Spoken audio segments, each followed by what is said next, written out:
je ne trouve pas exactement les mots, donc j'espère que je vais pouvoir me faire comprendre. Alors, le sujet ce soir, c'est la Sugia déterminée Rabbi Akiva. En fait, tout le monde connaît, tout le monde sait, enfin, le tour a commencé à dire qu'il y a une interdiction de se marier pendant Mipesar Atzeret, parce que c'est trop de simra. Comme ça, il dit. C'est beaucoup, c'est une grande simra. Une grande simra et les Tamid Rabbi Akiva, ils sont morts pendant cette période, donc ça va être, donc on va interdire. Il dit Yesh Omrim, il y en a des qui disent qu'on n'a pas le droit de se couper les cheveux aussi. Et il dit ça, Shem Rabbi Gon. En tout cas, ça a commencé, on ne sait pas exactement où c'est marqué. C'est pas marqué nulle part dans les Gonim. Dans les textes que nous, on a, c'est marqué nulle part. Shari Tchouva, il amène une Tchouva de Ramnetrone Gaon et en fin de compte, il barère qu'il n'y a pas de Tchouva comme ça. La première personne qui écrit vraiment sur le minag de ne pas se marier pendant la Surata Omer, c'est Rabbi Yehuda Ibn Shaïb, qui était un Talmid du Rashba dans le XIVe siècle à peu près. C'est lui le premier qui parle d'un minag de ne pas se marier pendant ce zman-là, cette période. Alors, il y a ne pas se marier, il y en a des qui disent ne pas aller au coiffeur, et il y en a des qui disent, Shem Ravaï, qu'il ne faut pas faire de travaux entre le début de la Shkia et la fin de la Shkia. Le Shulchan Aruch l'amène, le Beth Yosef l'amène pour les femmes. Il écrit pour les femmes. Je ne sais pas exactement pourquoi c'est pour les femmes. Alors, il y a des qui demandent, il y a des c'est pour les hommes aussi. Enfin, il y a un minag comme ça aussi. Trois choses.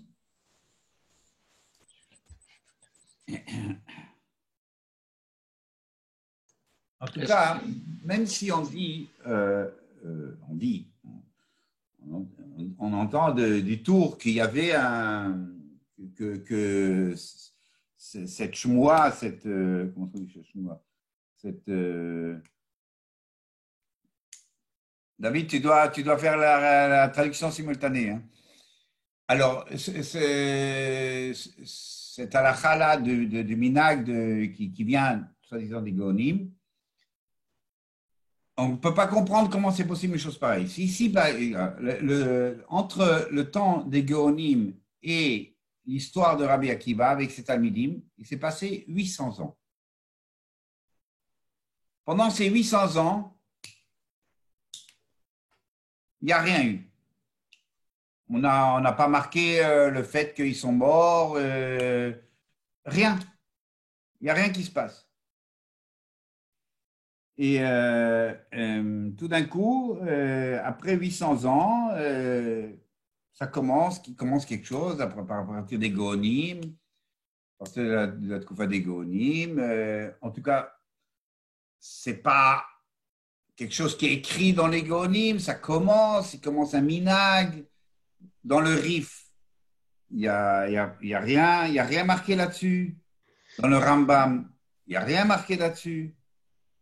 Quelque chose qui s'est propagé petit à petit jusqu'à qu'il a pris de l'essor et que Israël il a été d'accord de le faire.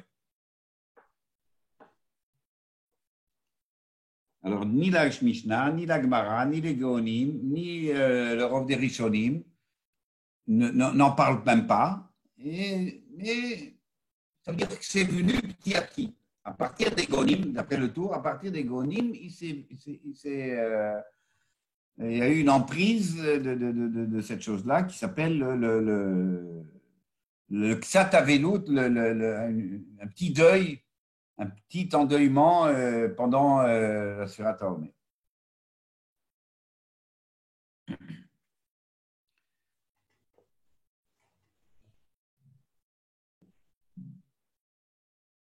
Alors, je voudrais reprendre la Gemara qui amène cette histoire-là. La Gemara qui amène cette histoire, c'est comme ça. C'est une Gemara dans Yevamot, Samer Gimel. Amrou. 12,000 zouget talmidim ayulo. Il avait 12 000 paires de talmidim. Ayulo et Rabbi Akiva. Rabbi Akiva, il en avait. Migvat ad Antipras. C'est deux villes. Depuis Gvat jusqu'à Antipras. Vekulam metu beperek echad. Et tous sont morts en une seule période. Pas qu'ils sont morts petit à petit pendant des années, mais il y a eu une période où ils sont morts. Ça veut dire que ça, on veut nous montrer qu'il y a quelque chose qui se passe chez les Talmidim de Rabbi Akiva. Pourquoi? Ils n'ont pas respecté un l'autre. Ils n'ont pas respecté. Va'aya olam shomem. Et le monde était désolé, vide. Jusqu'à que Hatsheba Rabbi Akiva, Etzel Rabotenu Shebedarom, qui est, lui, il est allé dans le sud de Israël, Beshana Lahem, Rabbi Meir, Rabbi Yehuda, Rabbi Yossi, Rabbi Shimon, Rabbi Yezer ben Shamoua. Hem emidu Torah botosha. Et c'est eux qui ont mis la Torah sur un piédestal dans cette période. La Gemara continue. Tane, kulam metu mi pesach vad atzeret. Voilà, ça c'est le Mekor. Tous sont morts entre Pessah et Atzeret et Shavuot. Qu'est-ce que cette Gemara nous dit?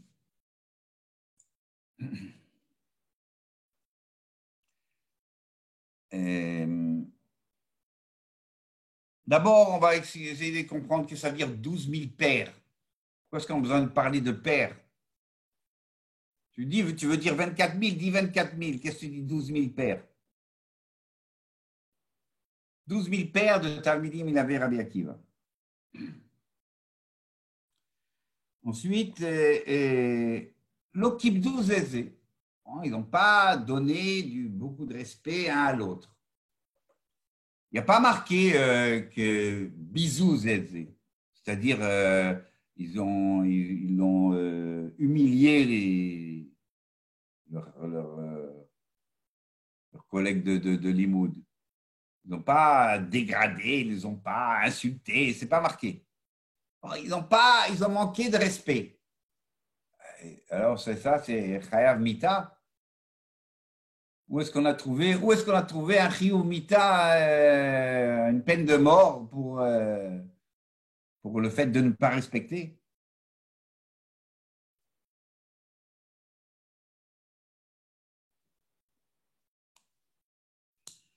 Kulam metu mi Pessah, tous sont morts entre Pessah. Qu'est-ce que ça m'intéresse?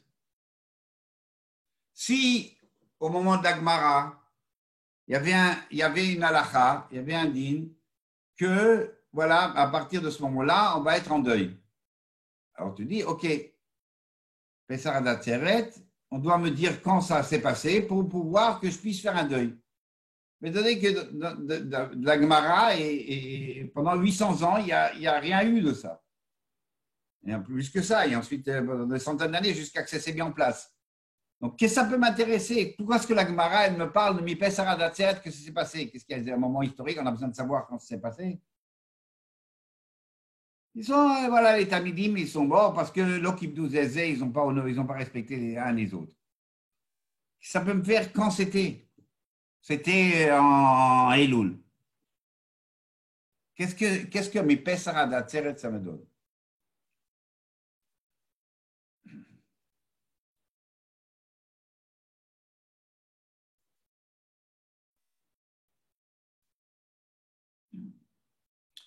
En fait, cette Gemara-là, c'est une suite de la Gemara qui est un peu plus haut. Ce n'est pas un texte qui vient en soi-même, mais en suite de la discussion qui s'est passée juste avant.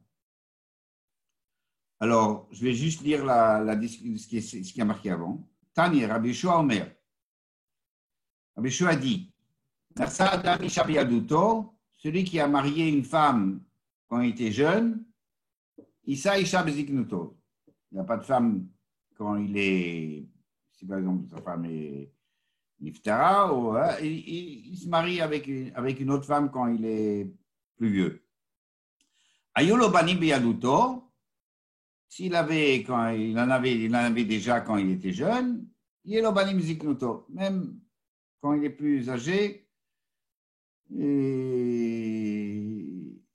doit avoir des enfants.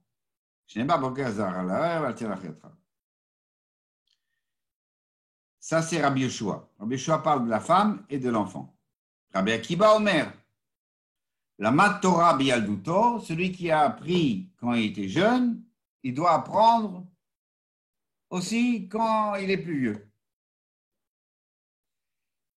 Et Ayulo talmidim bialduto, yulo talmidim ziknuto. S'il a enseigné pendant qu'il était jeune, qu'il continue à enseigner, il doit continuer même quand il est plus âgé, il doit continuer à enseigner.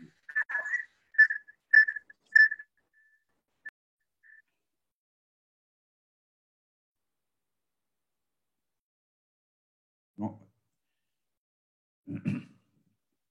En fait, donc, la Gemara, elle nous parle de l'enseignement de Rabbi Akiva. Rabbi Akiva a dit, quand tu avais des talmidim, même si tu as fait des talmidim quand tu étais jeune, fais des talmidim même plus tard.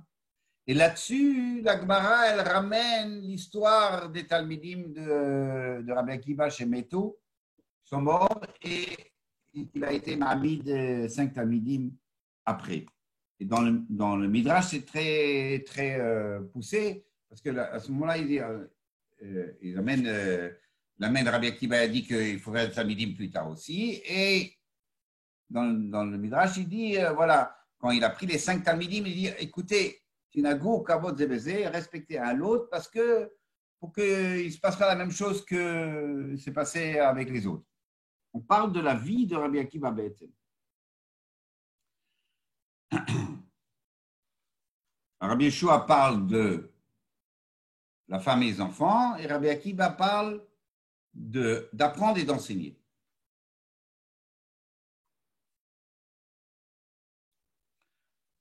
Pourquoi est-ce que quelqu'un qui... Oui, il était marié, et Rahman Islam, sa femme est Nifta.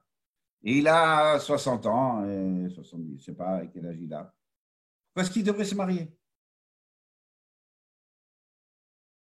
Pourquoi est-ce qu'il doit se remarier? Pourquoi est-ce qu'on lui dit de se remarier? Pourquoi c'est bien de se remarier? Il a une cuisinière, il a des choses, ça s'arrange. Quelqu'un qui lui fait le ménage. Pas besoin de se marier. Pourquoi est-ce qu'il a besoin de se marier? Pourquoi c'est quelque chose d'ati, de religieux? De 70 ans, il doit se remarier.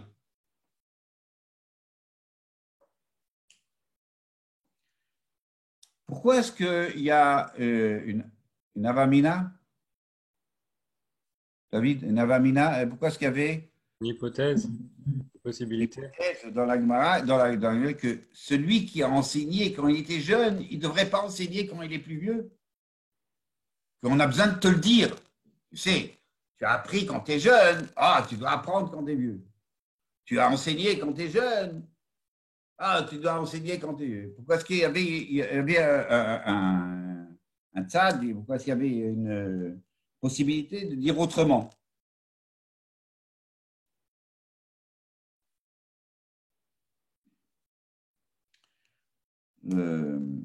Tochen, Contenu. le contenu de cette Gemara, hein, c'est que, en fait, on te dit que dans les choses de la vie, il n'y a pas de retraite. La retraite pour le travail. Mais pour la vie elle-même, il n'y a pas de retraite.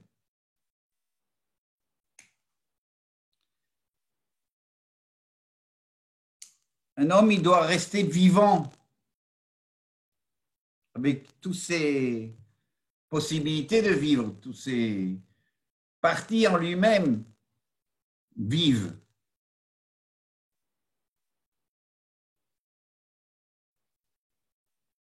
Dans tous ces aspects.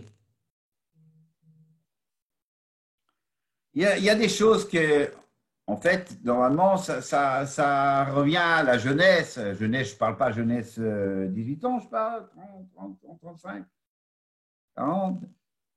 C'est une femme, des enfants, même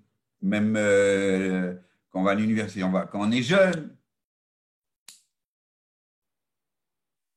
on se fait plus vieux, on a moins de force, moins d'énergie, moins de patience. Bon, alors, on a le droit de ralentir, on a le droit de se donner un peu de souffle. C'est normal.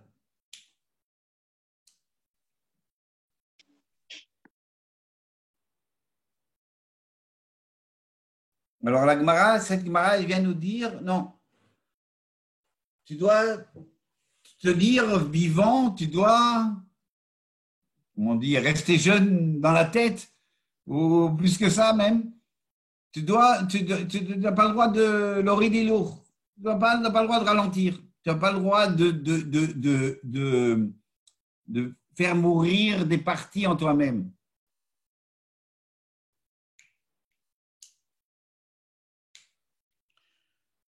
Rabbi Shua parle de Chalakim, de Isha Banim, la femme et les enfants.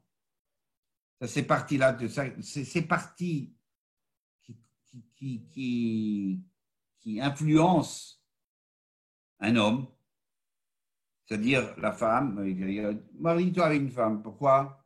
Sois pas un loup solitaire, quelqu'un qui est juste dans intériorisation, s'intériorise seulement. Non, une femme, tu as un dialogue, tu partages.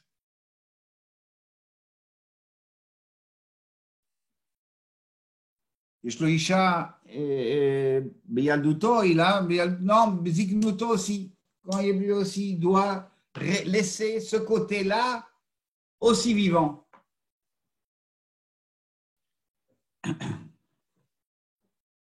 יש לו ילדים בזהירותו, s'il a des enfants quand il est jeune, qu'il ait des enfants plus tard aussi. Ça ne veut pas dire fais des enfants tout le temps. Ne prends pas la pilule. C'est pas ça, c'est pas ça ce qu'on dit. C'est-à-dire que, étant donné que les enfants, c'est quelque chose qui est très vivant, les enfants, les jeunes enfants, même et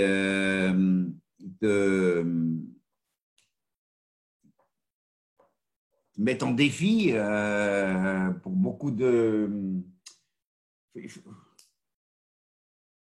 confrontation avec la vie, avec l'éducation des enfants. Cette partie-là aussi, elle doit rester vivante.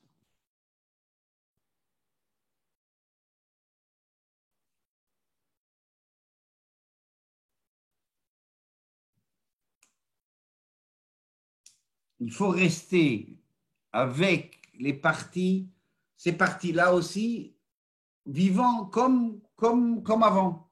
Il ne faut pas les laisser mourir. C'est ça, cette mara. Faire des efforts pour que tous les parties d'un homme, émotionnel, intellectuel, il reste éveillé. Alors, Rabbi Yeshua, il parle plutôt psychique, émotionnel, il parle du côté la femme, les enfants. Et Rabbi Akiva parle plutôt des côté intellect, l'intellect, l'ilmod, la med, apprendre et enseigner.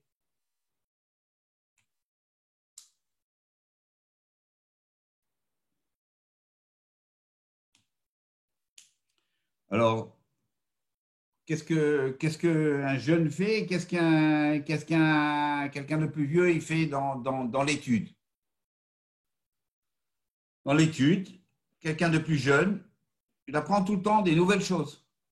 Une nouvelle maserta, un nouveau Inya, une nouvelle Sugia.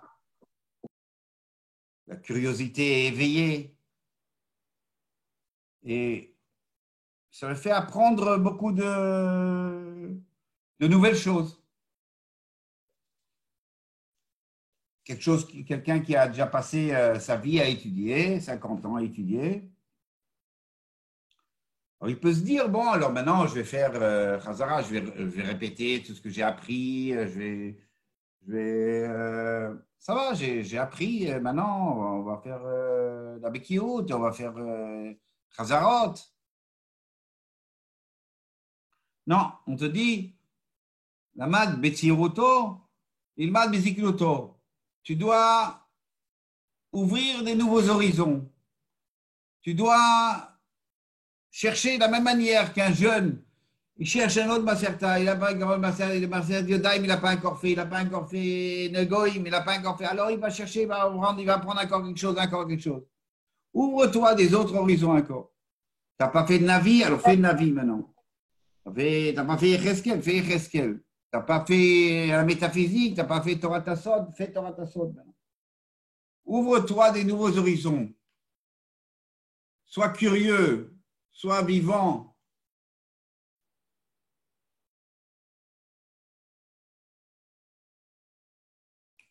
Pour enseigner, c'est la même chose. Quelqu'un qui enseigne, ça, ceux qui étaient dans les Yeshivot, ils savent, enseignent, ou même les professeurs universitaires, n'importe où, ils ont appris leur premier marzor, je ne sais pas comment c'est, le premier cycle, 7 ans, 8 ans, et ensuite, on se répète. On prend le cahier qu'on a écrit il y a 5 ans, et voilà, et puis voilà, la Suga des Vambot, c'est ça, et la Suga de Tubot, c'est ça, etc. Donc, on ne commence pas la Sugia entièrement depuis le début, à décortiquer et dire non, on répète, ça y est, on répète déjà le chiour qu'on a dit il y a 20 ans, il y a 30 ans, il y a 40 ans.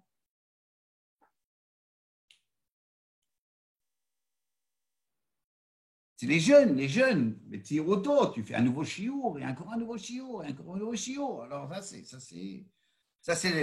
les enseignements des jeunes. Ils ont de la force, ils ont de l'énergie, ils cherchent une curiosité, ils vont enseigner quelque chose de nouveau.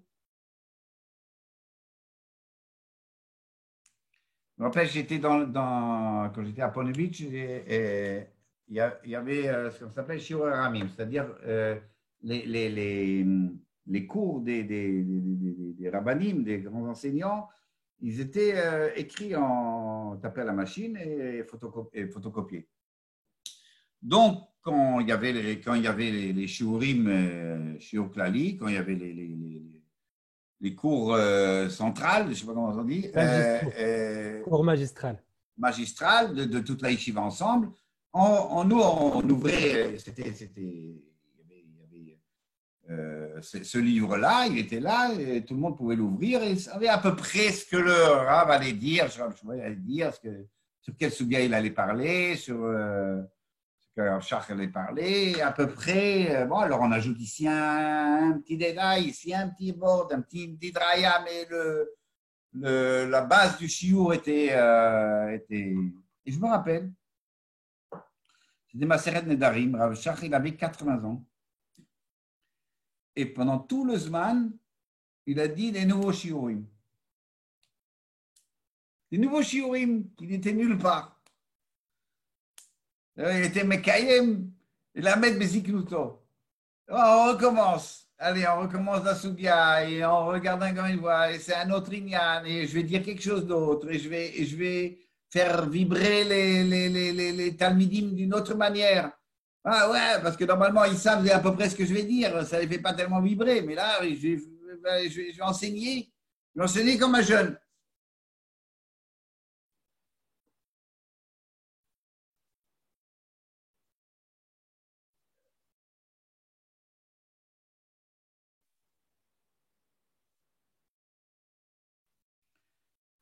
Sur cette Gemara, elle vient l'histoire des Talmidei Rabbi Akiva. C'est à la base de cette Gemara-là qui parle, Rabbi Akiva lui-même dit, celui qui a appris quand il était jeune, il doit apprendre quand il est plus âgé, celui-là qui a enseigné quand il était jeune, c'est Rabbi Akiva lui-même qui a dit ça. Et là-dessus, on amène la Gemara, cette Gemara-là des Talmidei Rabbi Akiva.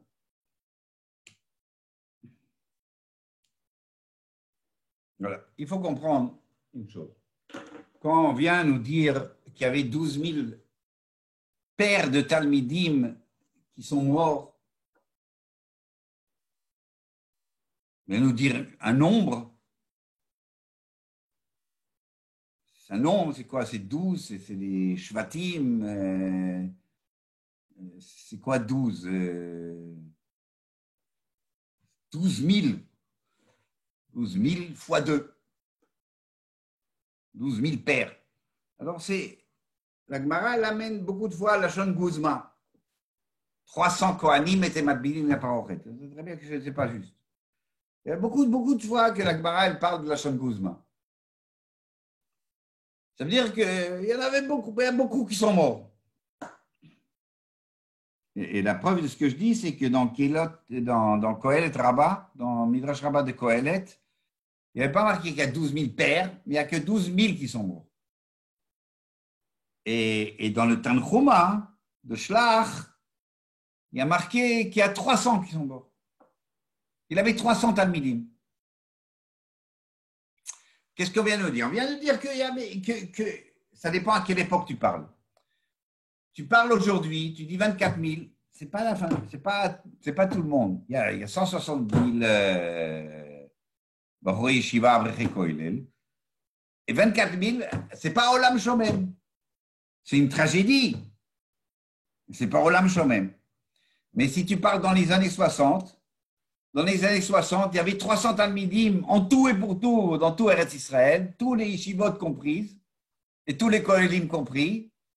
On dit 300 sont morts, c'est Olam Shomem. Alors, on vient nous dire qu'il y avait beaucoup. Et beaucoup, en fait, c'était le Olam HaTorah. C'est ce que ça vient nous dire. Migvat Adantipras. Qu'est-ce que Migvat Adantipras? Qu'est-ce qu'il y avait de Migvat Adantipras? On connaît la même race chez Cheskia Melech, quand Cheskia Melech régnait, marqué que tout le monde, tous les enfants et tous les femmes connaissaient les dîners de Touma et Tahara. D'abord, la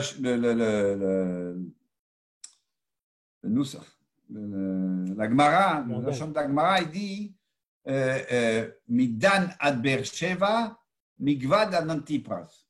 C'est-à-dire, Dan, c'est le nord, l'extrême nord, Beersheva, c'est l'extrême sud.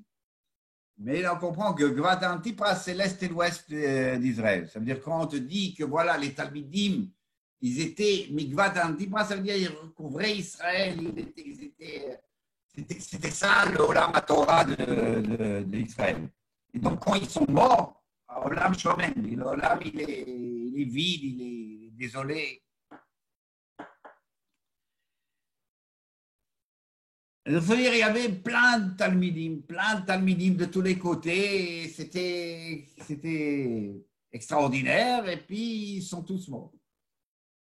Et juste à l'opposé, par rapport à l'opposé de 24 000, de 12 000 fois 2, il est arrivé au Darom, et il a fait 5 Talmidim. Pourquoi? Il a recommencé, il ne pouvait pas faire encore des milliers, Au contraire, maintenant, il est connu et tout. Il n'a pas fait 40 000 maintenant. Il fait 5. C'est très bolette dans l'Agmara, l'opposition entre le fait qu'il y avait des masses et tout d'un coup, qu'est-ce qu'il fait Rabbi Akiva? Non, il va au Darom et il l'enseigne à 5.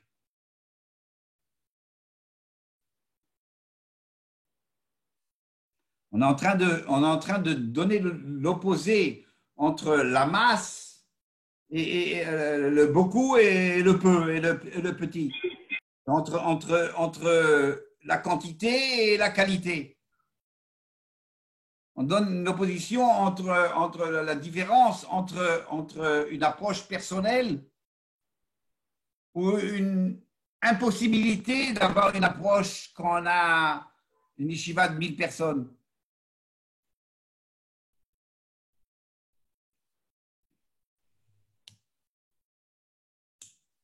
Une différence entre donner un chiour ou la mid talmid ou faire un talmid racham, faire de la personne un talmid racham, lui donner une pensée indépendante.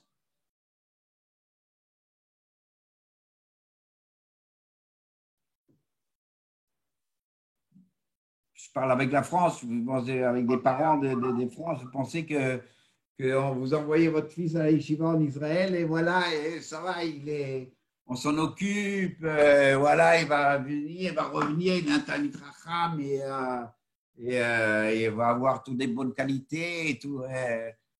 Personne ne va s'en occuper. S'il est dans un grand endroit, personne ne s'en occupe. Si lui, il voudra étudier, il sera dans une atmosphère d'études, alors très bien, il étudiera.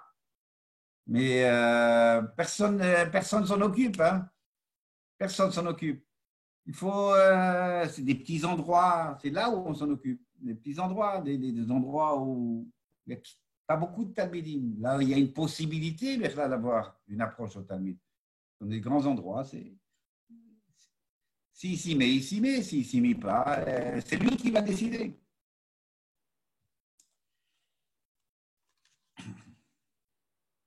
Alors, quand on dit 12 000 pères, qu'est-ce qu'on veut nous dire? Qu'est-ce qu'on veut nous dire, 12 000 pères?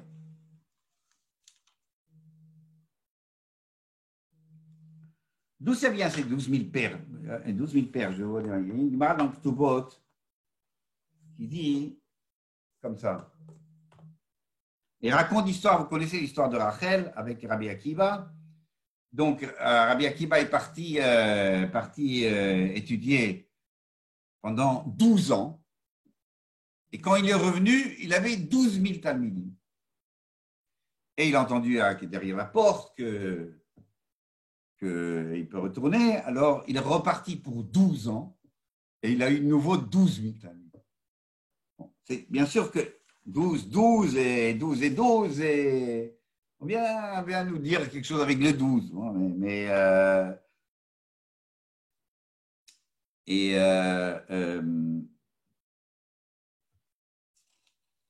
Donc, quand on te dit 12 000 zougotes, on veut dire, voilà, il y a les 12 premiers et les 12 derniers.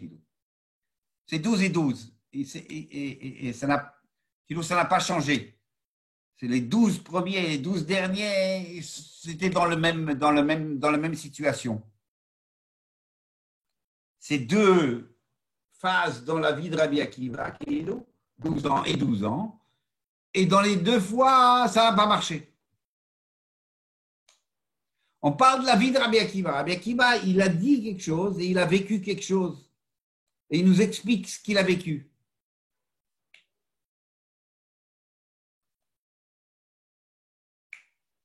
Qui en fait, c'est marqué dans la Gemara que 40 ans, il était à Maaretz, 40 ans, il a appris et 40 ans, il a enseigné. Donc, cette histoire-là des 24 000, c'était pendant les premiers 40 ans, où il apprenait juste, en fait. Mais comment est-ce qu'il y avait Talmidim? Alors, il apprenait devant Rabbi Yoshua et devant Rabbi Eliezer. Puis, il y avait des gens qui étaient autour et qui écoutaient. Rabbi Akiva était le Choizer, c'est-à-dire il répétait des cours tout le monde, il répétait les cours de Rabbi Eliezer, Rabbi Yeshua, et puis les gens écoutaient, et puis il savait très bien parler, il avait un charisme, les gens ils se mettaient autour de lui. Mais ce n'était pas dans sa phase d'enseignement. Phase d'enseignement, il a choisi de faire un typologie, une approche personnelle, et il a pris 5 talmidim.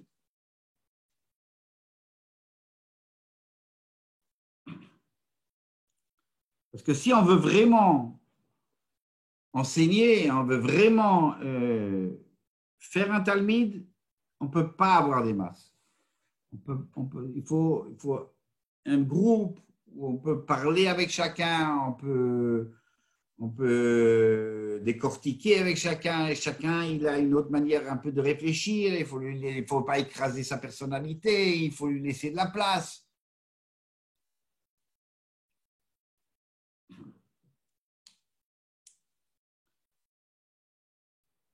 L'onagou kavod zebeze.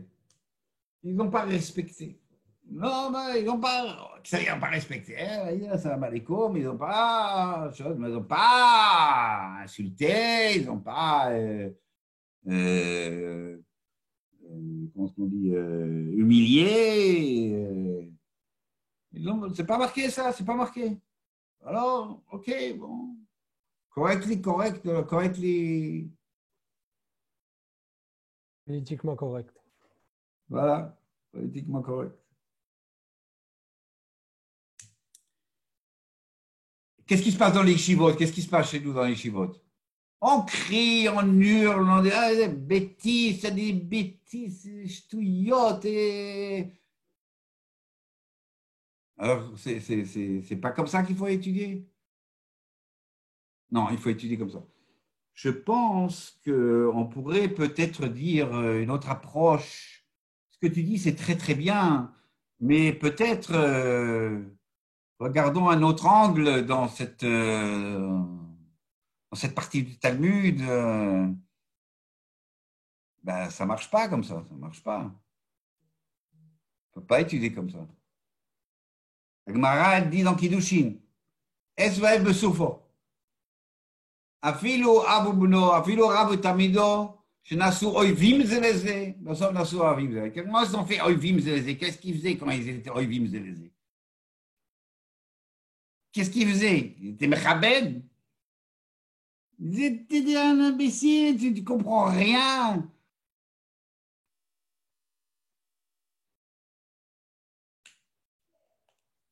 La Gemara dit, la Moram dit, Rachman l'Islam midator. Que Dieu nous préserve de ce que tu penses, Et l'autre lui répond, c'est Rachman l'Islam midator lidach. Dieu nous préserve, Bichlal, de ta pensée, Bichlal. Comment le Raïved, le Ravad, il parle, il attaque le Rambam dans la Sagot, c'est très extrême comme expression. Le Ramban sur le Even Ezra. Nezem Zahav Be'ef Chazir. Un anneau en or dans un nez de cochon.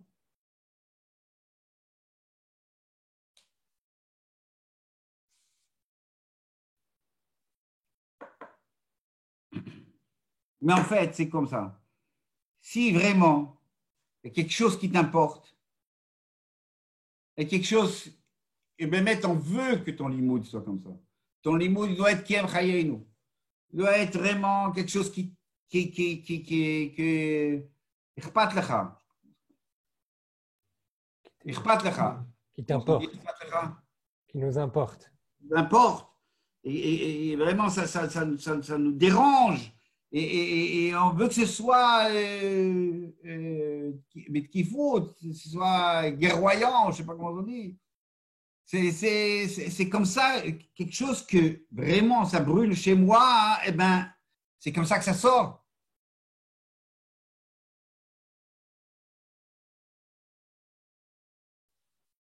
On ne peut pas mettre des gants en velours et commencer à parler. C'est pas ça ce qu'on cherche. À quel est le problème alors? Ça, c'est le kibdou zézé. Quel est le problème? Si, Bémet, on dit que c'est positif. La Gemara dit oivim zézé. Et on voit que les Chachamim, ils ne se sont pas gênés. Ça veut dire le kibdou zézé. Le kibdou zézé, ça veut dire que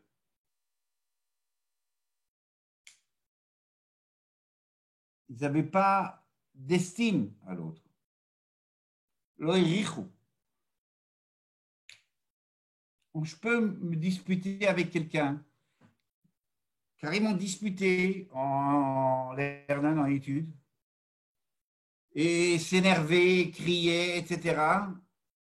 Mais si je sens que la personne en face de moi, elle cherche la même chose que moi, elle cherche en vérité de comprendre, elle ne cherche pas à me contredire, elle ne cherche pas son kavod pour être victorieux, elle ne cherche pas juste à m'embêter, elle ne cherche pas son... Mais elle cherche vraiment qu'est-ce que la Gemara dit, qu'est-ce que la Gemara dit. Et si c'est deux personnes qui cherchent honnêtement, il y a toujours une estime de l'autre. L'autre, c'est pas parce qu'il a dit quelque chose qui est contre ce que je vais dire que il va descendre. Je peux l'estimer, je l'estime parce que vraiment, parce que je sais qu'il travaille pour avoir la vérité. Quand on dit que les Talmidim de Rabbi Akiba, alors, Kibdou Zézé, c'est-à-dire qu'ils n'avaient aucune estime pour l'autre.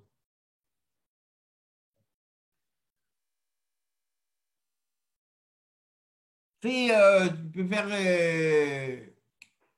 des canons intellectuels de Limoud qui, en fait, leur souci, c'est de faire de l'acrobatie intellectuelle. C'est pas de chercher quelle est la vérité. C'est ce qui s'est passé là-bas.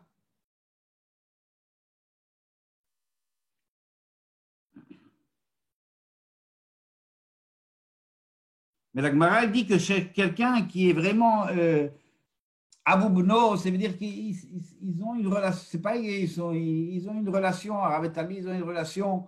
Il dit même s'ils crient, c'est normal qu'ils crient, c'est normal que ça se passe comme ça. Mais sauf Ravim Zézé. Pourquoi? Parce qu'il y a de l'estime, mais ça ne veut pas dire qu'ils sont d'accord en fin de compte. Ils ne sont pas d'accord, ils restent, lui dit Assour, lui dit Moutar, lui dit Tahor, lui dit Tamé, ça reste une discussion. Mais ça ne rentre pas dans le personnel. Ce n'est pas personnel.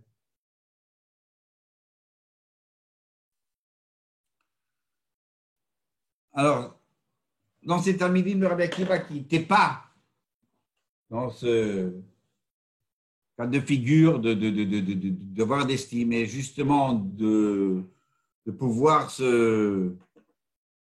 s'honorer avec leur intellectualité, mais tout. C'est-à-dire mais tout.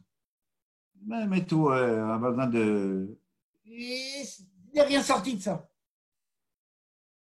Et à l'homme chômème. Il n'y a pas eu de fruits. Ce n'est pas quelque chose qui va donner des fruits. Ce n'est pas quelque chose qui va donner un élan à la Torah, un essor, une aspiration que les gens veuillent lire la Torah.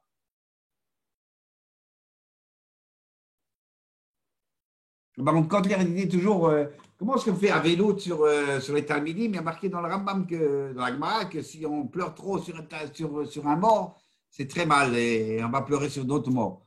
Alors, il dit non, c'est pas sur les Talmidim qu'on pleure, c'est un Olam Shomem. C'est un Olam Shomem. On va en passer les Talmidim. Voilà, c'est ça ce qui se passe quand il n'y a rien. Quand c'est pas bien étudié, alors voilà. Alors, Olam Shomem, il n'y a pas de fruit qui sort de ça.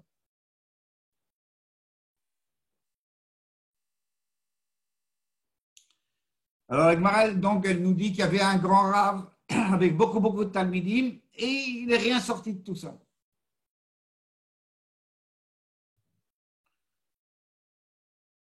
Kulam metu mi pesar atzeret. Alors, on a demandé la question, qu'est-ce que ça veut dire Kulam metu mi pesar atzeret? Qu'est-ce que ça peut me faire quand est-ce qu'il met tout? Parce que de toute manière, il n'y a aucune ashlacha dinit, il n'y a pas d'alachot qui sortent de cette chose-là. Alors, qu'est-ce que ça peut me faire mi pesar atzeret? Qu'est-ce que ça peut faire? Qu'est-ce que ça me donne? Quel intérêt de le dire?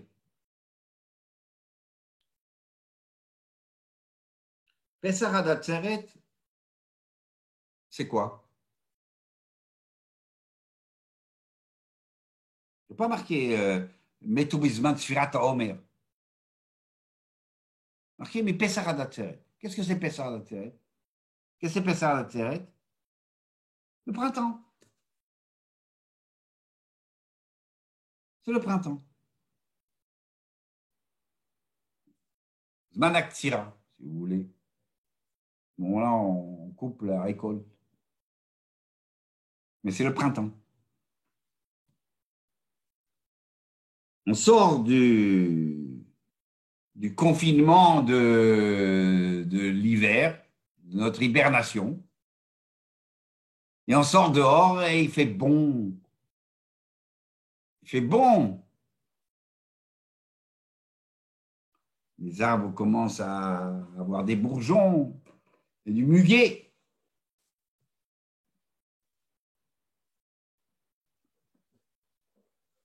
Alors, qu'est-ce qu'on veut à ce moment-là? Comment on sort du SGR, on sort du confinement, on a tout l'hiver, on était coincé dans la ferme et on ne pouvait pas sortir parce qu'il faisait froid et puis tout d'un coup on peut sortir et puis il fait beau et le soleil brille et les bourgeons, on veut croquer la vie à pleines dents. C'est un moment où on a un enthousiasme, une énergie spéciale avant les grandes chaleurs. C'est le meilleur moment de l'année. Tu t'es bien reposé pendant l'hiver et maintenant tu n'as pas encore des grandes chaleurs et tu sors de là et tu es en pleine forme.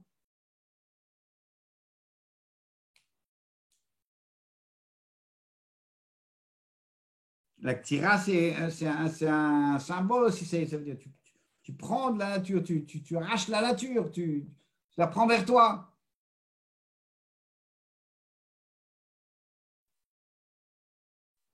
Alors, tu peux prendre cette période, le tab ou le moutav. Je ne sais pas comment vous dire, bien et moins bien. Ou pas bien. Ce mérès-là, cette énergie-là, cet élan que tu as, tu vas prendre pour tout. Je vais tout prendre vers moi. Je vais prendre le plus possible vers moi. Ou bien tu vas prendre cette énergie pour justement dire qu'est-ce que je peux sortir de mieux de moi-même.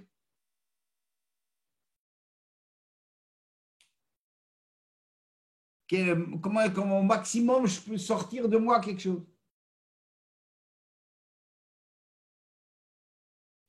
Ça, c'est Pessaradat. On va expliquer après comment ça rentre ici dans le. Qu'est-ce que c'est cette koufa-là? Pessaradat.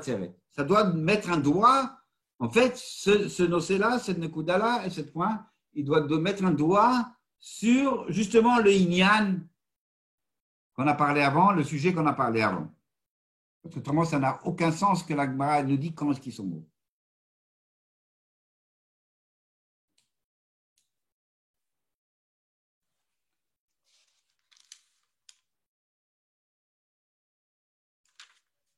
Le Ramban, il nous dit, en fait, que le Zman de Pesach Atzeret, c'est comme si c'était Chol HaMoed. Comme Chol HaMoed. En fait, Shavuot, c'est une fin de Pesach. Shavuot n'a pas de date, vous savez. Shavuot n'a pas de date dans la Torah. Elle est 50 jours après le Homer, le Pesach. Des fois, c'est le 5, des fois, c'est le 6, des fois, c'est le 7 Sivan. Il n'a pas de date. Ça dépend. Si Nissan, Nissan, il est plein, Iyar, il est plein ou vide, comme moi, etc. Bon, aujourd'hui, on a le calendrier, alors on le fait tomber toujours le 6. Mais en fait, il n'y a pas de date. C'est la terminaison de Pessah. Pessah. Ensuite, il y a Sheva Shavuot et le Shavuot qui est Shmini Atzeret, le 8e jour. Comme à Sukkot, il y a 7 jours et Shmini Atzeret, le 8e jour, qui fait, tu intériorises qu'est-ce que tu as appris dans les 7 jours. La même chose, Shavuot, c'est une manière d'intérioriser les 7 semaines. Mais en fait, donc il dit, c'est comme un Chol HaMoed. C'est un bon Zman, c'est un Zman Simcha. Chol HaMoed, c'est un Zman Simcha. Alors, et en fait, dans Chol HaMoed, il y a exactement les mêmes dinim. Il y a un din, on ne se marie pas. On n'a pas le droit d'aller chez le coiffeur. Et il y a certaines melachot qui sont à Sorot. On retrouve à peu près le même cadre. Qu'est-ce que ça nous dit tout ça? Ça nous dit qu'on a un rapport à ces jours-ci comme des jours spéciaux. C'est-à-dire avant qu'on vienne aux Zman de Géonim, on te dit non, Pessah Atzeret, on avait toujours un regard sur ces jours-là comme des jours spéciaux. Le Rambam, c'est comme un Chol HaMoed. C'est-à-dire c'est des jours où il y a une possibilité de prendre ce printemps de la bonne manière pour pouvoir s'élever, pour pouvoir se dépasser. C'est un jour où il y a, c'est une période où il y a de l'énergie qui vient, une bonne énergie, une nouvelle énergie. Fais quelque chose avec.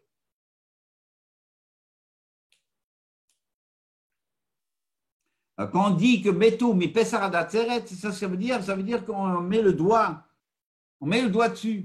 On dit voilà, c'est pas un temps historique, ça ne nous intéresse pas quand ils sont morts exactement. Pas ça le sujet. Le sujet, c'est que voilà, ce temps-là, c'est un temps justement où tu peux prendre et t'élever. Et toi, tu l'as pris juste pour t'élever ton kavod, ton respect de soi-même, tu t'es entretenu, tu as cultivé ton kavod atzmi, ton kavod personnel. À la place de faire sortir le maximum de toi-même. Tu as pris du kavod sur le compte de ton voisin, de ton collègue, de ton ami, pour toi.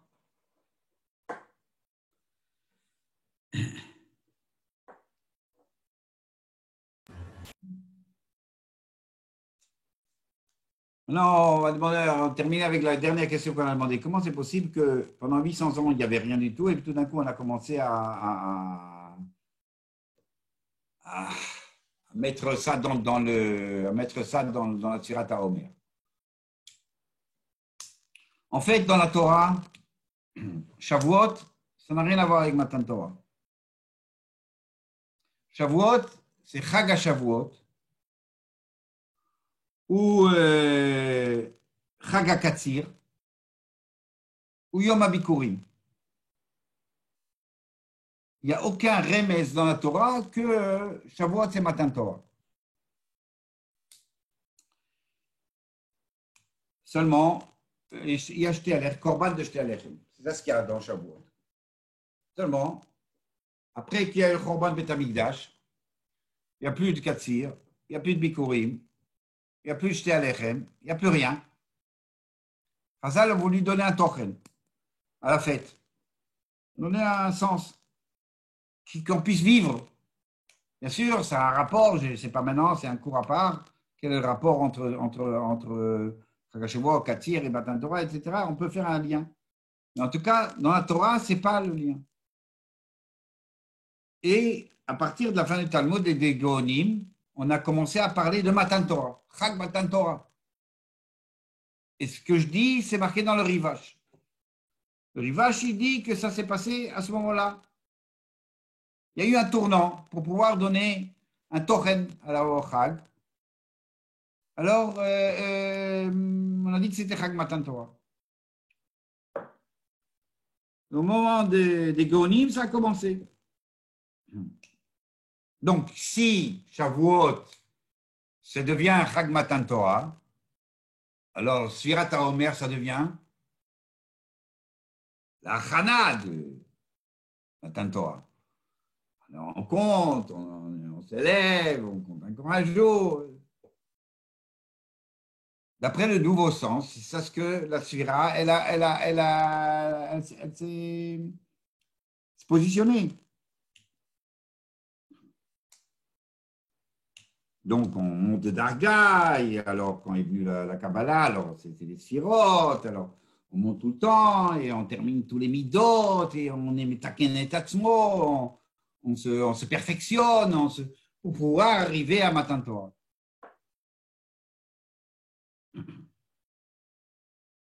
Alors, bien sûr que quand on parle de Achana, quand on parle de se préparer à la Torah, se préparer, alors on demande un certain Koved Rosh, un sérieux, un certain sérieux. On l'a dit, vous n'avez pas commencé à faire des grandes fêtes, vous n'avez pas commencé à faire voilà, un tout petit peu d'Arédou, je ne sais pas ce que ça veut dire. Personne n'a demandé de s'asseoir par terre, de ne pas se laver, de ne pas manger, de ne pas mettre des chaussures. Non, tranquille. Yeshambrim, l'olistaper. Juste, sois sérieux. Prends du sérieux. C'est-à-dire que ça vient bad bevad, puisque ça devient un Chag Matan Torah, donc la Sfira devient une Achana, et on te demande, fais un peu Elul. Voilà ce qu'on dit. Elul des Yishivot Litayot. Fais un peu de. Hein, sois sérieux. Prends du sérieux et voilà. Et prends les forces que tu reçois du printemps, de cette koufala, Pesach, Adatseret, ce printemps que tu ressens, qui te donne de l'énergie, qui te pousse en avant. Ce printemps-là, prends-le dans le bon kivoun, prends-le dans la bonne direction. Je pense qu'avec le corona, tout le monde prend un peu de sérieux. Et donc, tout le monde va être mekayem ce din, cette halakha, avec beaucoup de dikdou. Bonsoir. Merci beaucoup. Merci, Abdoui. Merci beaucoup.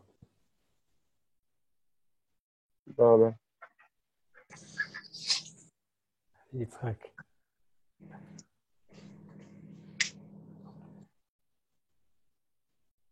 Yes.